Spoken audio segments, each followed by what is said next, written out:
Welcome to the Fund's Title Now pop-up webinar. I'm Melissa Murphy with the Fund, and I have the pleasure to host these webinars from time to time on topics of interest to the real estate transaction world. We push this content out to our podcast also, so that way you have continuing access to the conversation. You can share it with interested colleagues or friends. And coincidentally, our podcast is called Title Now also, and it's available wherever you get your podcasts. So please subscribe. We would love to share information with you, and I would love to get feedback about the topics that we talk about. So one housekeeping item before we get started, you have the opportunity to pose questions to us in the chat function. Just pose your question there. And I have Bob Rohan from our Legal Education Department who will be monitoring the chat. And toward the end of our presentation, I'll ask Bob if there are any questions out there that you would like for us to answer. So let's talk about money. Dealing with the funds in a real estate transaction is one of the most important responsibilities of a closing agent. It's your job to disperse the funds to cover closing costs, seller proceeds, real estate commissions, mortgage payoffs, and it's obvious that the parties to the transaction rely on you to do that properly without a hitch. We also have to consider what rules have to be followed. Both lawyers and licensed title agents are governed by what we commonly call the good funds rule. Lawyers have to adhere to the good funds rule promulgated by the Florida Bar, and licensed title agents have to comply with the good funds rule that's in our Florida Administrative Code. Now, these rules are pretty similar, but they're not identical. But the similarity is pretty simple and is around that basic concept. You need to have money in the bank that you are pretty darn sure is real, secure, and irrevocable before you disperse that money. And the language of both the Florida Bar Rule and the Florida Administrative Code refers to collected funds. And they define that as deposited, finally settled, and credited to the trust account. Otherwise, you're using someone else's money, another client, to cover the check you've written, and that's not good. So the challenge is knowing when the money, however it's been delivered to you, is finally settled. And it seems to me that banks have different rules around when monies are going to be available to you. Now, there are also exceptions. There's always an exception to every rule, right? Both title agents and attorneys are allowed to make exceptions for these strict rules. But the exception is based on an intangible thing. If they have a reasonable or prudent belief the deposit will become collected funds within a reasonable time, they can disperse. You know, you might be uncomfortable taking that risk.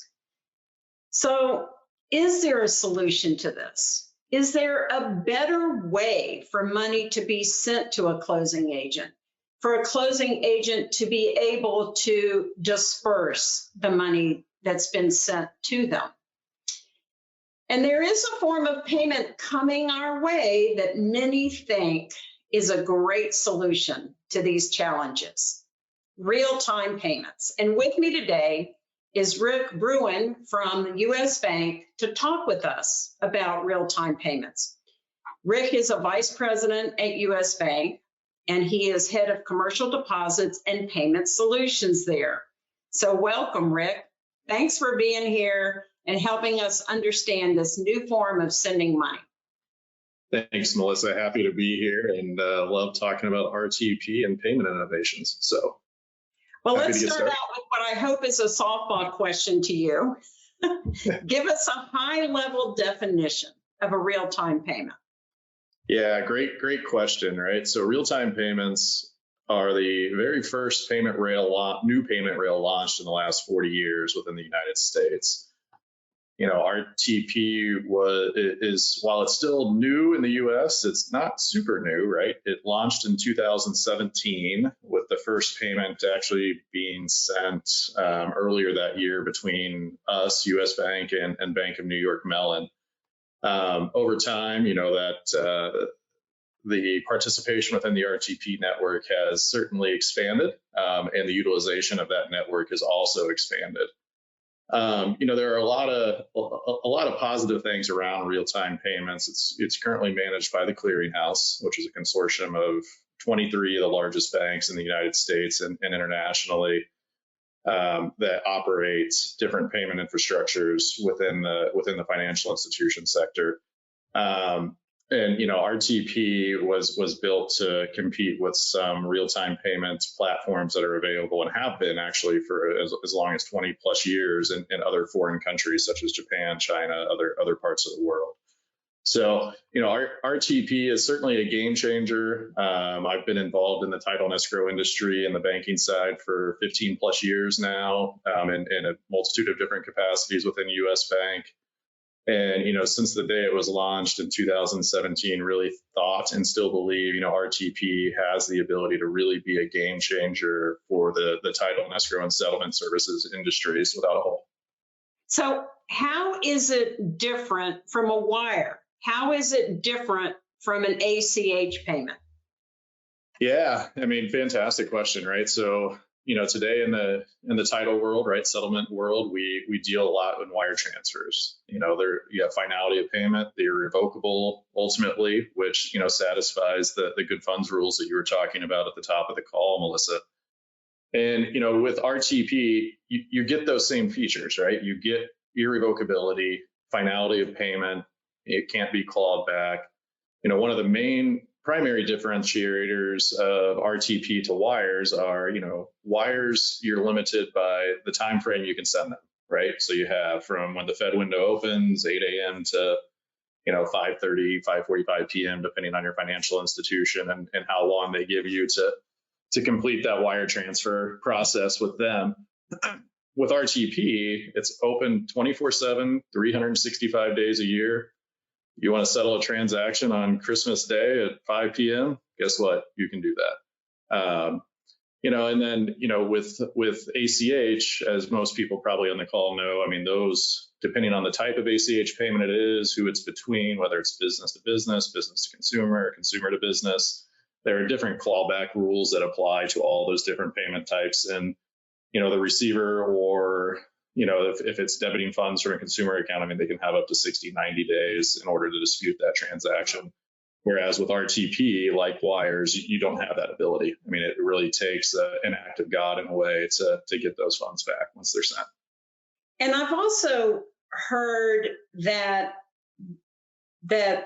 ACH payments are not even real time. Yeah, they can be clawed back, but they're not even real time, that there's some way that the bank kind of waits to send ACH payments out.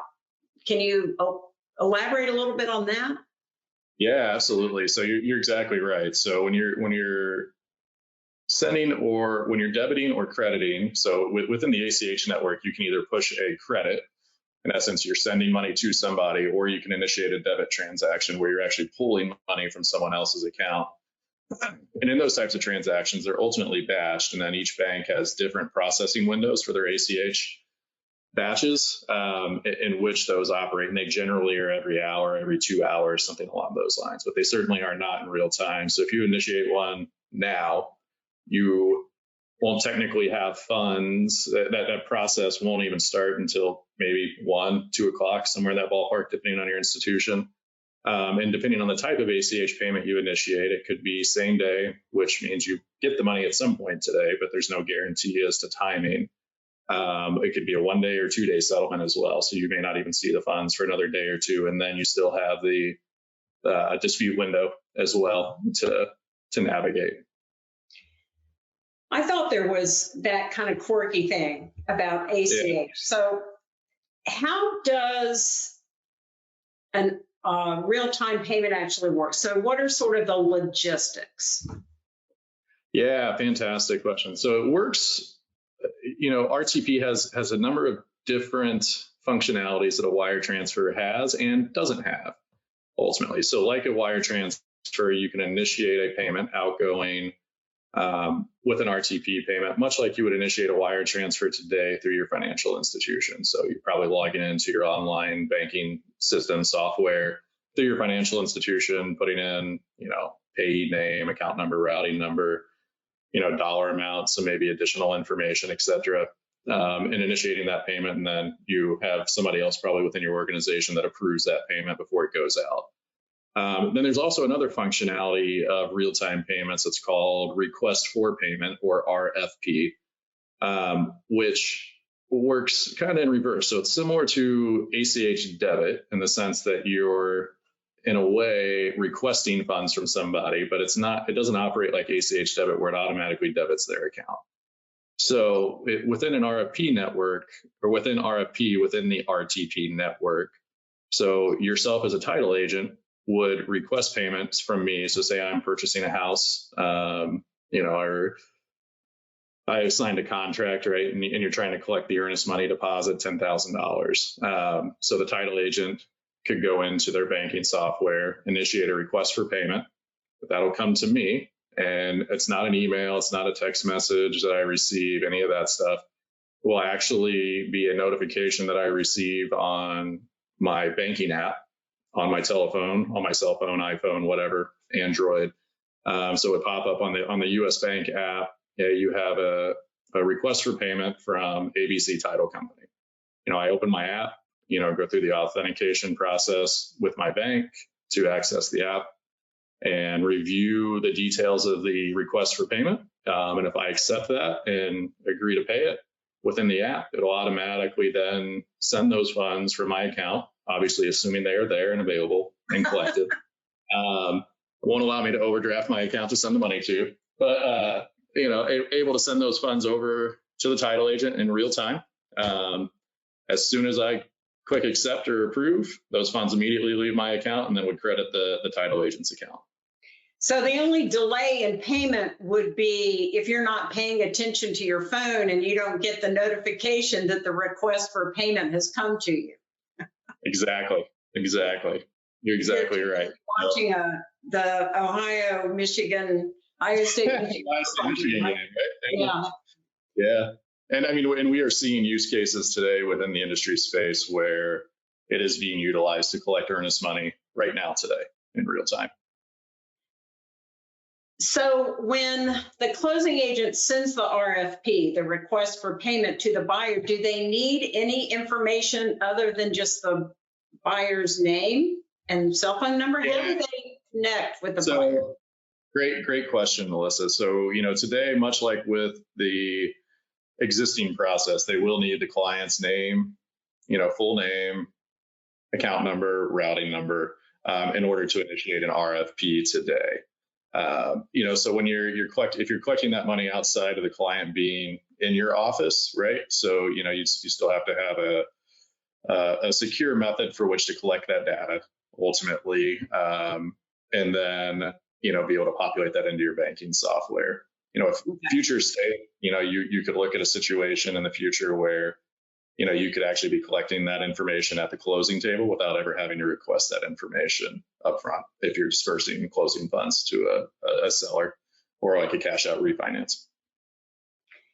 So that's the earnest money deposit scenario, but I'm kind of getting the impression that this could be a very cool tool to use at the closing table. So I think you've given some thought to how great this could be at the closing table. So tell us about that.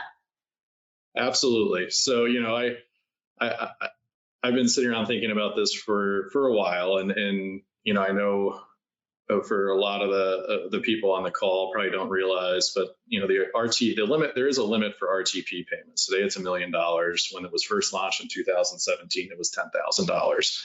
So there wasn't really a wide applicability for for the real estate settlement services space at $10,000, and then it went to $100,000. And even then, yeah, for cash out refi or to pay, brokers, real estate agents, stuff like that, there was some common sense uses to be able to utilize RTP. At $1 million, you cover 95% probably of residential resales nationwide, somewhere in that ballpark.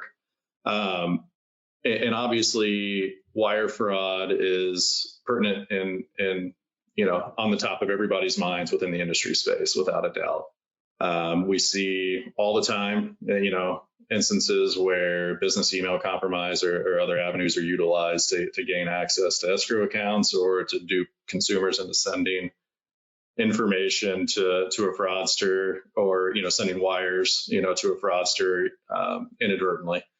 In an RFP RTP world, in the future state, you can imagine a situation where, as a title agent, you can articulate to your real estate agents, consumers, builders, whomever you're working with, we will never send wiring instructions to a consumer ever, period. You're never going to have to do that. So there's no business email to compromise ultimately at the end of the day, right?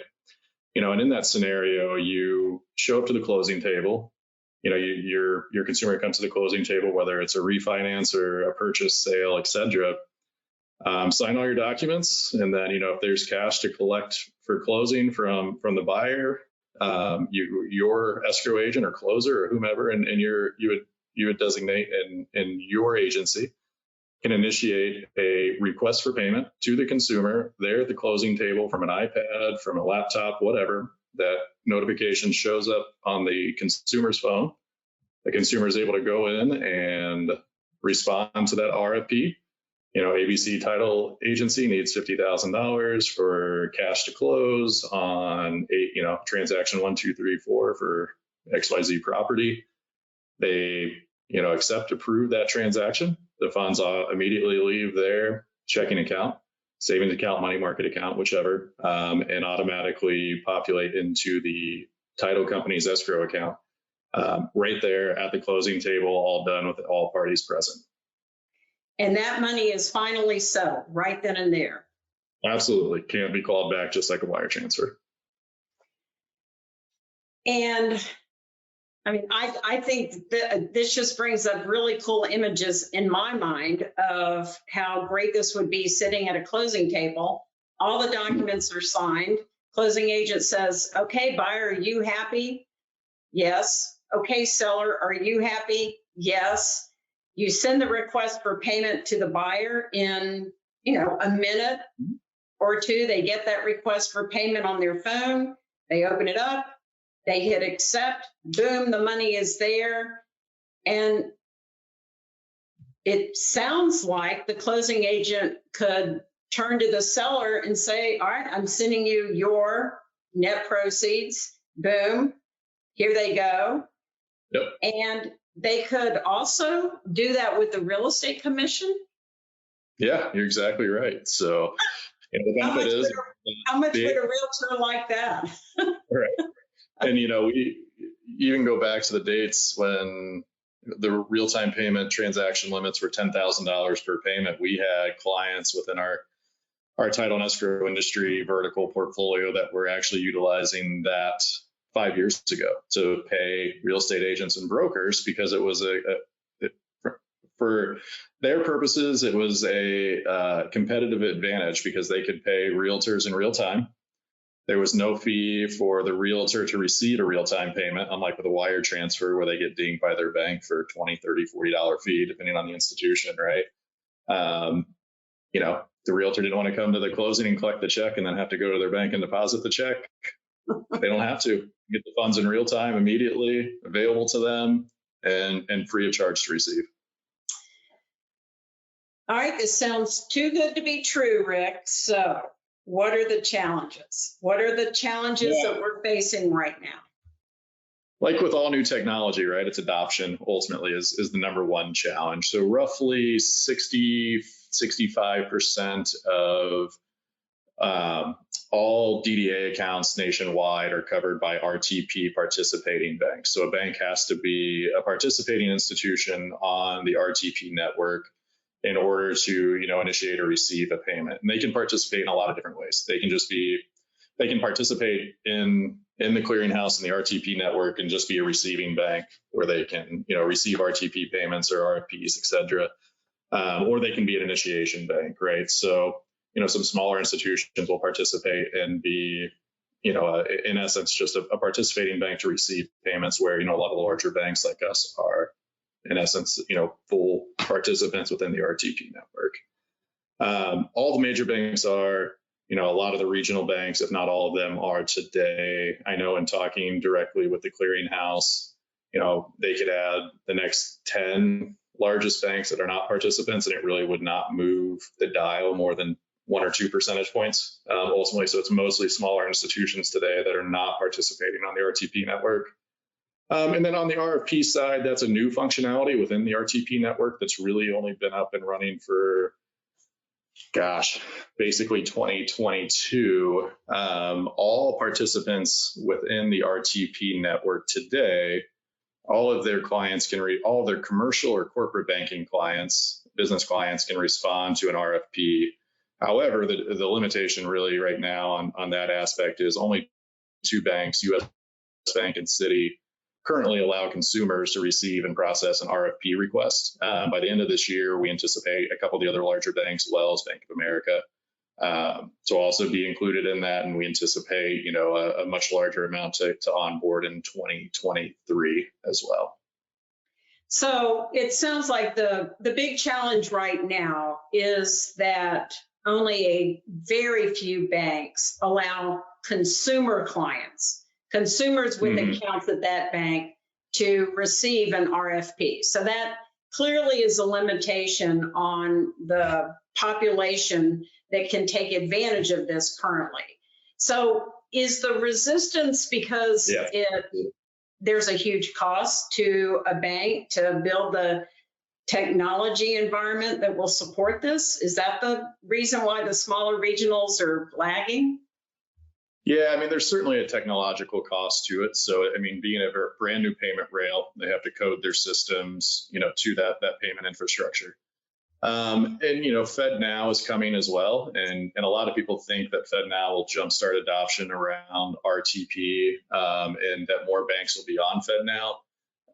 Like RTP, any bank, that currently obviously is tied to the Fed network directly will have the option to utilize FedNow. And a lot of banks will use both FedNow and the RTP networks. What people don't realize is there's still going to be a coding infrastructure challenge with FedNow when it comes out, because it as well is a new payment rail ultimately from the Fed. So it's not going to run over the old Fed wire rails. So there's still going to be some uplift there on institutions to code to that. And we would anticipate that, institutions that would ultimately code to FedNow will probably, and are not on RTP today, will probably code to both at the same time, as opposed to, picking one or the other.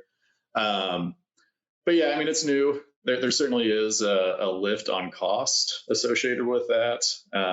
Even with smaller institutions today, what a lot of people may or may not realize, on smaller financial institutions, in a lot of ways, will use the balance sheets or infrastructure of larger institutions like a US Bank, Bank of America, Wells, through their correspondent banking groups, and ultimately utilize some of the payment infrastructures that they have in place there to credit accounts for those smaller institutions. So we've seen, even some smaller institutions come to us and look to utilize RTP through US Bank's channels on the network versus coding themselves. Oh, so they just kind of lease space on your payment rail. Yeah, they give it like a click fee, right? On from a technology company.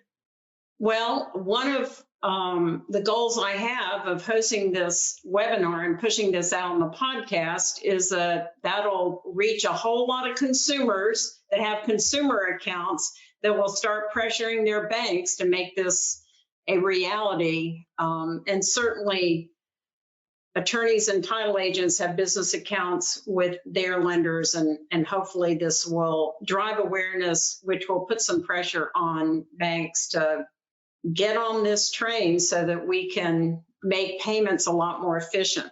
What's the cost of sending and receiving payments through RTP? Are they comparable to wire transfer fees? Actually, Melissa, they're a lot cheaper than sending a wire transfer. So I can't speak for all institutions. I can tell you, from U.S. Bank's perspective, for title companies, wires start at they're basically $4 incoming and or outgoing for wire transfers. For RTP, based on volume, they start at roughly 50 cents and go down from there, depending on the amount that you initiate. And it's for real-time payment transactions, they're free to receive, like an ACH. So, if you're a title company receiving an RTP from another title company, it's free for you to receive that. And if you're initiating it, you'll probably pay somewhere in the neighborhood of, it should be roughly, pennies compared to what you're paying for wires today. And if you're sending that to a consumer, or as we talked about earlier, a real estate agent or broker, it's free for them to receive those funds. Another benefit, another reason why we need to lobby our banks to make this happen. So my last question is really around those darn fraudsters. Fraudsters are, the thing that keep closing agents up at night, and wire instructions, receiving wire instructions, is just ripe for fraudsters' intervention. So how could a fraudster infiltrate this RTP system? Are there some weak links in there that we need to be aware of? No, nothing different than what you would have with the existing wire network today, in the sense if you are just pushing payments out to consumers as you are with wire transfers today, and you're having to collect the consumer information, right? You're not utilizing RFP or any of that. You're still going to have, you're still going to have ways to securely communicate with the consumer, educate the consumer, and receive that information back from the consumer, right, related to their account number and routing number to be able to push those payments out. For a fraudster to gain access to the RTP network and initiate, RFPs to consumer accounts fraudulently would be highly difficult.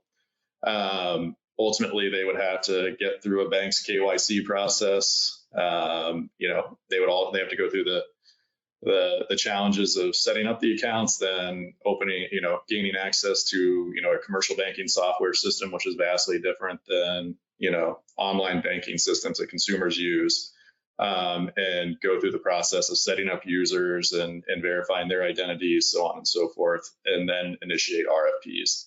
So the ability to do that is very low. Ultimately, I think there's a higher risk of rogue actors within institutions utilizing RFP to gain access to consumer accounts. But even then, the money would come out of the consumer account back into the title company's account, and then they would have to move the money out of the title company into another account ultimately to get access to the funds. So there is some risk there, but that sounds like a lot more trouble than just monitoring social media and hacking into somebody's Yahoo email account. Right. So I do think it'd be harder. Yeah. This has been great information. We're getting close to the end of our allotted 30 minutes. So Bob Rohan, can you turn on your mic and let us know if we have any questions? Quite a few of them came in. I'm trying to digest them right now. But the first one is, how does this compare to Venmo and Zelle? Yeah, great question. So Venmo and Zelle are primarily P2P platforms, or could be, what I'll call peer-to-peer, right? So we're consumer to consumer, consumer to business. You're seeing some use cases for Zelle that are business to business or business to consumer, but on a smaller scale. Venmo and Zelle also have much lower transaction limits associated with them.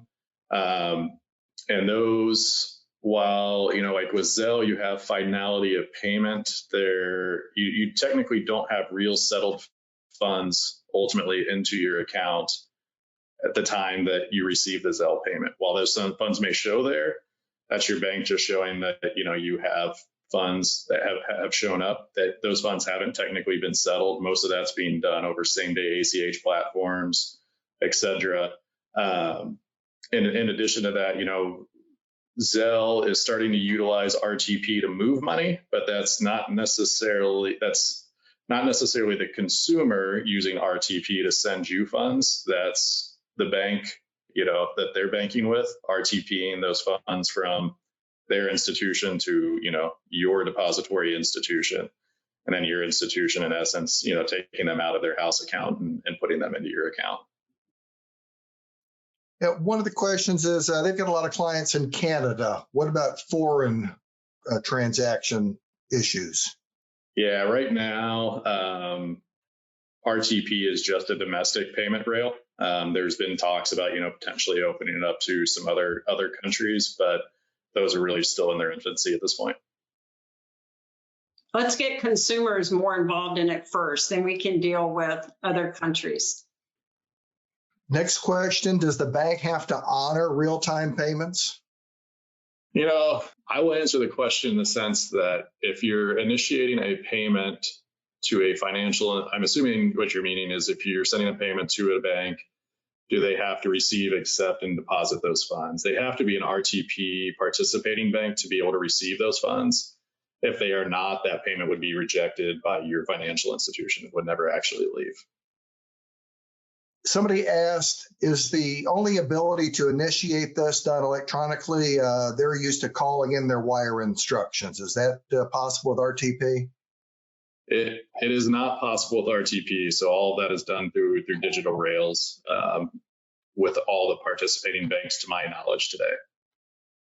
I think we have time for one more question, Bob. Okay. Well, let me just pick the first one up there. What if a bad actor impersonates the title company and sends an RFP?